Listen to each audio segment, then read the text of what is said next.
जम्मू कश्मीर के पहलगाम के बैसरन घाटी में हुए नरसंहार को एक हफ्ते से ज़्यादा बीत चुका है और इस पूरे घटना को लेकर के अब एनआईए समेत तमाम एजेंसियां जांच कर रही हैं।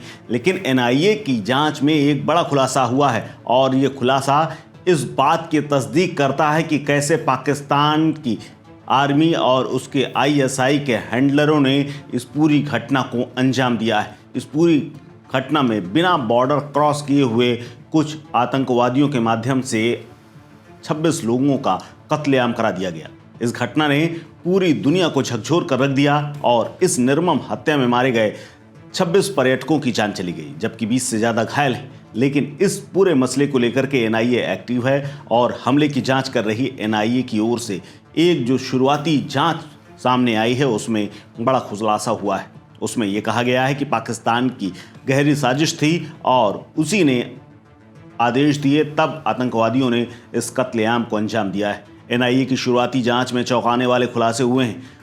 इस जांच के मुताबिक पाकिस्तान में बैठे हुए आतंकी संगठन लश्कर-ए-तैयबा, आईएसआई और पाकिस्तानी सेना तीनों ने मिलकर के इस घटना को अंजाम दिलाया। हमले की योजना पाकिस्तान के लश्कर हेडक्वार्टर में हुई और आईएसआई के इशारे पर तैयारी की गई, हथियार मुहैया कराए गए, जिसके लिए बाकायदा पहले से तैयारी कर ली गई थी। आईएसआई के इशारे पर इस पूरी टीम को तैयार किया गया और कौन गोली चलाएगा इसके भी ऑर्डर पाकिस्तान से ही मिले थे, यानी आईएसआई ने इस पूरे हमले को अंजाम दिलाया था। जांच में सामने आया है कि हमला में शामिल आतंकवादी पाक अधिकृत कश्मीर पीओके में बैठे अपने हैंडलरों के लगातार संपर्क में थे। बाकायदा वीडियो भी उन्हें भेजा और उसके बाद फरार हो गए। उन्हें पाकिस्तान से हर मिनट दिशा निर्देश मिल रहे थे, बाकायदा फंडिंग भी मिली थी। हमले में शामिल आतंकवादियों की पहचान, पहलगाम हमले में कुछ लोगों की संदिग्ध पहचान के साथ साथ पुख्ता सबूत भी मिले। ये पीओके से जुड़े हुए थे। मुख्य आतंकवादियों की पहचान हासिम मूसा अली उर्फ तलहा भाई के रूप में हुई है। दोनों आतंकवादी पाकिस्तान के नागरिक हैं और लश्कर-ए-तैयबा से जुड़े हुए हैं। दोनों की मदद कश्मीर में रहने वाले आदिल ठोकर ने की थी। इस बात की भी पुष्टि हो चुकी है। इसके अलावा ग्राउंड जो वर्कर हैं वो बेहद अहम भूमिका में रहे इस पूरी घटना को अंजाम देने में। दरअसल रिपोर्ट में खुलासा हुआ है कि पाकिस्तानी आतंकवादियों को मदद पहुंचाने के लिए ग्राउंड वर्कर की भूमिका बड़ी थी। ये स्थानीय लोग ही थे जिन्होंने न सिर्फ इनको घाटी से निकाल करके हथियार दिए, बल्कि जो आतंकवादियों को लॉजिस्टिक सपोर्ट चाहिए था वो भी दिया। इसके अलावा रास्ते बताए और छिपने की जगह भी बताई थी। पहलगाम जांच में 150 लोगों के बयान रिकॉर्ड किए गए। टेलीफोन से लेकर के हर चीज़ की लोकेशन भी निकाली गई।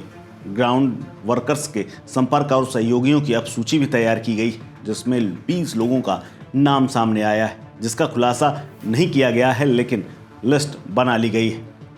अब उनके खिलाफ प्रशासनिक और कानूनी कार्रवाई की प्रक्रिया भी शुरू हो चुकी है। इसके अलावा एनआईए की तकनीकी जांच में ये पाया गया है कि बैसरन घाटी के हमले की 3D मैपिंग और घटना स्थल का रिक्रिएशन करते हुए इस बात का पता लगाया जा रहा है कि आखिर इनको मदद जैसे मिली उस हिसाब से इन्होंने हथियार बेताब घाटी में छुपाए थे। इस बात के भी सबूत मिल चुके हैं। फॉरेंसिक सबूत इकट्ठा कर लिए गए हैं, जिसमें खाली कारतूस शामिल है।